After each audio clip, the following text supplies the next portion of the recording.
بسم اللہ الرحمن الرحیم والصلاة والسلام علی اشرف الانبیاء والمرسلین۔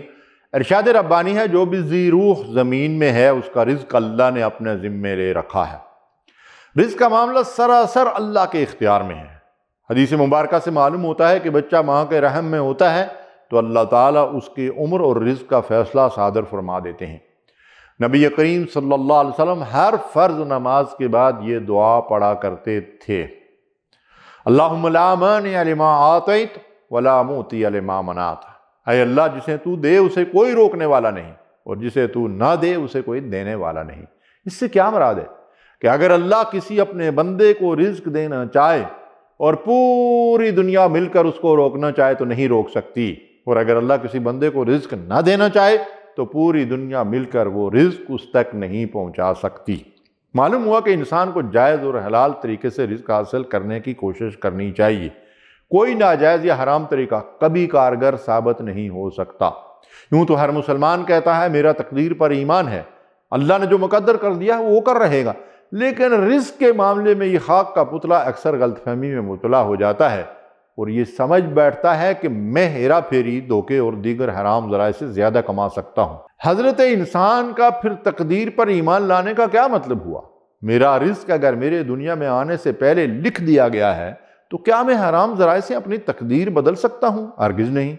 حضرت علی رضی اللہ تعالیٰ عنہ کا ایک ایمان افروز واقعہ پیش خدمت ہے۔ حضرت علی رضی اللہ تعالیٰ عنہ نے مسجد میں داخل ہونے سے پہلے اپنا خچر ایک آدمی کے حوالے کیا اور اسے اس کی مہار تھما دی اور کہا جب تک میں واپس نہ آ جاؤں اسے پکڑے رکھنا۔ مسجد سے نکلتے ہوئے آپ نے 2 دینار نکال کر ہاتھ میں پکڑ لیے تاکہ اس شخص کو معاوضہ ادا کر سکیں۔ کیا دیکھتے ہیں کہ وہ شخص مہار لے کر غائب ہو چکا ہے۔ آپ سواری پر بیٹھے گھر پہنچے اور خادم کو وہی 2 دینار جو اسے اجرت میں دینے تھے دیے اور کہا بازار سے ایک مہار خرید کر لاؤ۔ وہ بازار سے مہار خرید کر لایا۔ اتفاق سے یہ وہی مہار تھی جو وہ شخص لے کر بھاگ گیا تھا۔ حضرت علی رضی اللہ تعالیٰ عنہ نے فرمایا انسان کا رزق اللہ تعالیٰ نے مقرر کر دیا ہے، لیکن انسان جلد بازی میں اسے حلال کے بجائے حرام طریقے سے حاصل کرتا ہے۔ ناظرین، تقدیر پر ایمان ہمارے ایمان کا ایک بنیادی رکن ہے، جس کا مطلب یہ ہے کہ ہم اللہ کے مقدر کردہ یعنی اس کے عطا کردہ رزق پر قناعت کریں اور اس کی تقسیم پر راضی رہیں۔ اللہ تعالیٰ نے انسان کو ارادہ اور اختیار کی آزادی دے کر دنیا کی امتحان گاہ میں بٹھایا ہے۔ جو انسان اپنے ارادہ اور اختیار کو اللہ اور اس کے رسول صلی اللہ علیہ وسلم کی رضا جوئی کی حدود میں رکھ کر زندگی بسر کرتا ہے اور وہ اس امتحان میں کامیاب ہے اور آخرت میں اس کے اعمال کی جزا جنت کی صورت میں ملے گی۔ اور جو بندہ اس ارادہ اور اختیار کی آزادی کو اپنی خواہشات اور تمناؤں کی تکمیل کے لیے حلال و حرام کی پرواہ کیے بغیر استعمال کرتا ہے وہ آخرت کی زندگی میں ناکام و نامراد ہو کر جہنم کا ایندھن بنے گا، الیاذ باللہ۔ ناظرین، انسان اور حیوانات بلکہ انسان اور فرشتوں میں یہی فرق ہے کہ انسان کو اللہ تعالیٰ نے اپنا خلیفہ مقرر کر کے ارادہ اور اختیار کی آزادی سے نوازا ہے، جبکہ فرشتے عقل اور فہم رکھنے کے باوجود ارادہ اور اختیار کی آزادی سے محروم ہیں۔ ان کو اللہ نے جس مقصد کے لیے پیدا کیا ہے اس سے انحراف کر ہی نہیں سکتے، جبکہ حضرت انسان چاہے تو ایمان لائے اور چاہے تو کفر کرے۔ فَمَنْ شَاءَ فَلْيُؤْمِنْ وَمَنْ شَاءَ فَلْيَكْفُرْ۔ اسے اللہ نے 2 راستے ہدایت اور گمراہی اس پر واضح کر دیے ہیں اور دونوں کا انجام بھی بتا دیا ہے۔ یہاں کسی کو غلط فہمی نہ ہو کہ جب اللہ نے سب کچھ مقدر کر دیا ہے تو پھر ہمارے عمل سے کیا فرق پڑے گا، ہم تو وہ کریں گے جو مقدر میں ہے، جس کا جواب قرآن و سنت میں یہ دیا گیا ہے کہ انسان کو جو ارادہ اور اختیار کی آزادی حاصل ہے اسی کی بنیاد پر وہ صحیح و عمل کرتا ہے۔ اس کی صحیح و عمل درست سمت پر ہوگا تو اچھا نتیجہ ملے گا اور غلط راہوں پر چلے گا تو برے انجام سے دوچار ہوگا۔ اصل بات ایمان اور یقین کی ہے۔ ہمیں جب علم الیقین والا ایمان حاصل نہیں ہوتا تو ہم تقدیر کو الزام دینے لگتے ہیں۔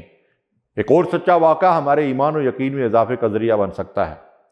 ایک پیشہ ور چور نے مسجد میں امام صاحب کی زبانی سنا کہ انسان کا رزق اللہ نے مقدر کر دیا ہے، وہ چاہے تو اس رزق کو حلال طریقے سے حاصل کرے اور چاہے تو وہی رزق حرام ذریعے سے حاصل کرے، اسے وہی ملے گا جو اللہ نے اس کی قسمت میں لکھ دیا۔ اللہ اکبر۔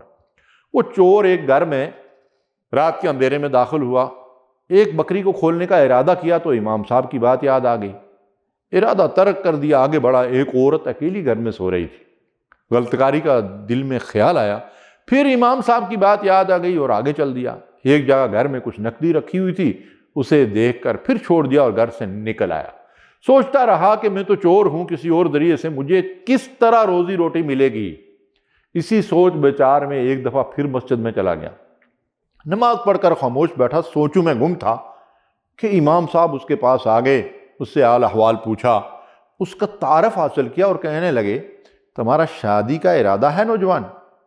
تو کوئی بندوبست کر دیتے ہیں۔ اس نوجوان نے کہا امام صاحب میرے پاس کھانے کو روٹی نہیں، نہ رہنے کو گھر ہے، مجھے لڑکی کون دے گا؟ امام صاحب نے کہا اگر کوئی لڑکی راضی ہو جائے تو کیا ارادہ ہے؟ اندھے کو کیا چاہیے 2 آنکھیں؟ چور نے ہاں کر دی۔ دراصل امام صاحب سے ایک عورت نے کہہ رکھا تھا کہ میرے پاس اللہ کا دیا سب کچھ ہے، مگر میں اکیلی ہوں، شادی کر کے اس گھر کو چھوڑ نہیں سکتی۔ اگر کوئی ایسا مرد مل جائے جو میرے ساتھ میرے ہی گھر پر رہنے پر راضی ہو تو میں اس سے شادی کر سکتی ہوں۔ امام صاحب نے مذکورہ عورت سے اس نوجوان کی ملاقات کرائی اور ان کا نکاح کرا دیا۔ ناظرین، ابھی تک کوئی حیرت کی بات آپ کے سامنے نہیں آئی؟ آگے سنیے۔ دوسرے دن بیوی اپنے شوہر سے کہتی ہے میرے پاس ایک بکری ہے، آپ نے نکاح کیا ہے، اسے ذبح کر کے ولیمہ کر لیں۔ خاوند بہت خوش ہوا۔ ابھی چند دن ہی اور گزرے تھے کہ عورت نے کہا میرے پاس کچھ جمع پونجی ہے، آپ وہ لے لیجئے اور کچھ کام کاروبار کر لیں۔ آپ مرد ہیں، گھر میں بیٹھے رہنا اچھا نہیں لگتا۔ وہ اس پر پھولے نہ سمایا۔ ناظرین، اس شخص کو جو جمع پونجی دی گئی اور جس گھر میں اسے یہ سب کچھ حلال اور جائز ذریعے سے ملا، یہ وہی گھر تھا جس میں وہ ڈاکہ ڈالنے کے لیے رات کے اندھیرے میں داخل ہوا تھا۔